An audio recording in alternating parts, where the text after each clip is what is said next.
Bismillahirrahmanirrahim. Assalamualaikum warahmatullahi wabarakatuh. Alhamdulillah wassalatu wassalamu ala rasulillah wa ba'du. Sahabat muslim yang dimuliakan oleh Allah, jumpa lagi dengan saya di channel Raden Jamal, channel yang mengabarkan tentang keislaman, seputar keislaman. Sahabat muslim, kali ini kita akan membicarakan tentang filantropi dalam Islam. Filantropi itu memang akhir-akhir ini lagi ngetren, banyak orang yang menggunakan istilah ini. Filantropi kalau kita maknai secara bebas adalah kegiatan kemanusiaan yang ditujukan untuk meningkatkan atau membantu sesama. Kalau dalam Islam, filantropi ini mungkin bisa sejajar dengan istilah infak, istilah sedekah, istilah zakat, dan seterusnya. Jadi kegiatan pribadi seseorang yang mengorbankan sebagian yang dia miliki untuk berempati, untuk melakukan kebaikan untuk orang lain. Itu kurang lebih filantropi dalam makna bebas. Hadirin dalam Islam, praktek filantropi ini sangat-sangat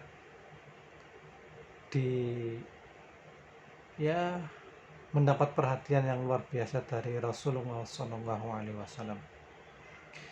Banyak sekali nas-nas baik dari Al-Quran dan Al-Hadis yang membicarakan tentang kegiatan kemanusiaan ini. Filantropi mungkin di Indonesia kita dengar mungkin sifat kedermawanan, kedermawanan seseorang pada orang lain, filantropi. Nah, banyak sekali nas-nas Al-Quran atau Al-Hadis yang membicarakan tentang bagaimana kita itu memiliki empati kepada orang lain, mau berkorban, mau memberikan sebagian rezeki kita untuk orang lain. Di surat Al-Baqarah saja, di awal-awal surat sudah dijelaskan wa mimma razaqnahum yunfikun. Jadi orang yang berderma, orang yang mau mengeluarkan sebagian rezeki itu oleh Allah dalam surat Al-Baqarah ayat awal-awal itu adalah salah satu tanda orang yang bertakwa. Ada ayat lain, wa fi amwalihim haqqul lis-sa'ili wal mahrum. Dan di harta-harta mereka itu ada hak orang yang meminta-minta, orang-orang yang miskin, fakir miskin, minta-minta atau tidak minta-minta. Jadi dalam Islam paradigma harta itu bukan milik sepenuh orang, milik sepenuhnya individu, tidak, tetapi itu hak mutlak Allah yang dititipkan kepada seseorang, dan di sana itu ada hak orang lain, sehingga tidak pantas kemudian seorang muslim itu memiliki sikap yang pelit, yang kuat memegang hartanya, tidak kemudian ditasarufkan kepada orang lain. Nah hadirin,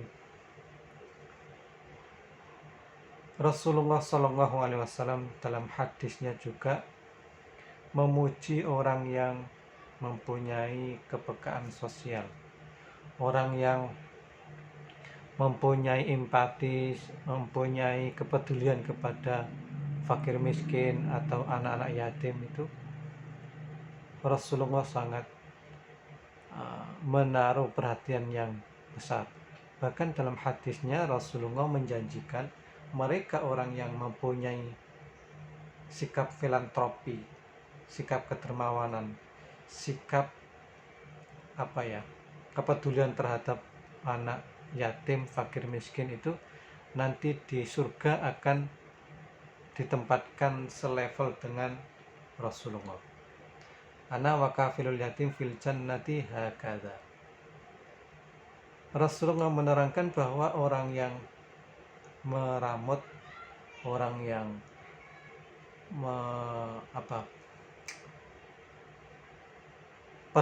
orang yang peduli terhadap fakir miskin, anak yatim, itu nanti di akhirat akan dekat sekali dengan Rasulullah. Artinya level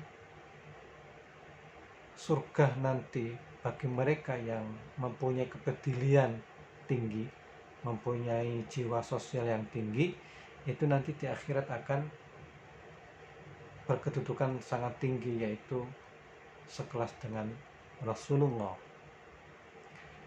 Berbeda dengan orang yang mempunyai pribadi yang hanya mementingkan ibadah saja.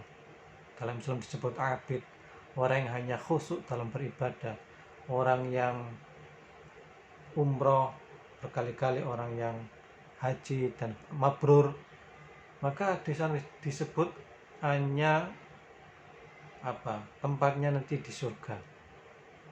Dan tentu di surga tidak tahu kelasnya di mana, bisa di kelas rendah atau di kelas sedang dan lain sebagainya.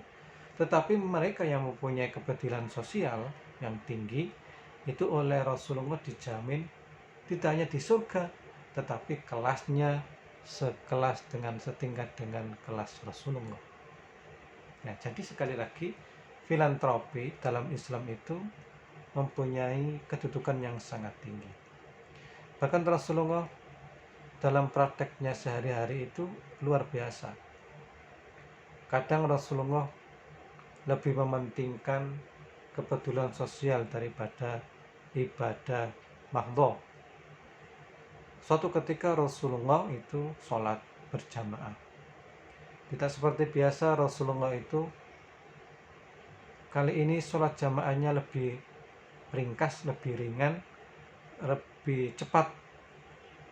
Dan kemudian setelah salam, Rasulullah buru-buru keluar dari masjid menuju ke rumahnya, dan tidak lama kemudian kembali lagi ke masjid. Melihat kondisi ini, kemudian para sahabat bertanya-tanya, ada apa? Kenapa Rasulullah tidak seperti biasa sholatnya tenang, khusyuk, pelan-pelan, lama, tapi ini kok begitu ringan, cepat, ada apa? Nah, lalu kemudian Rasulullah berhadapan atau menemui sahabat yang ada di masjid dan mengatakan, saya ketika sholat ingat bahwa di rumah itu masih ada emas, maka saya tidak ingin emas itu lama-lama di rumah. Oleh karena itu saya cepat-cepat sholat, kemudian saya ambil emas ini dan saya serahkan kepada kalian, siapa yang membutuhkan. Nah, jadi sikap Rasulullah di sini ini, beliau tidak tenang. Di rumahnya ada tersimpan emas, sehingga kemudian beliau buru-buru menyelesaikan sholatnya dan segera ingin menginfakkan, mensedekahkan, memberikan emas itu kepada orang lain. Nah, itulah filantropi yang terjadi di awal Islam, di mana Rasulullah SAW merupakan sosok yang paling ideal kita jadikan contoh dalam hal filantropi, kedermawanan kepada orang lain. Kurang lebihnya mohon maaf. Wassalamualaikum warahmatullahi wabarakatuh.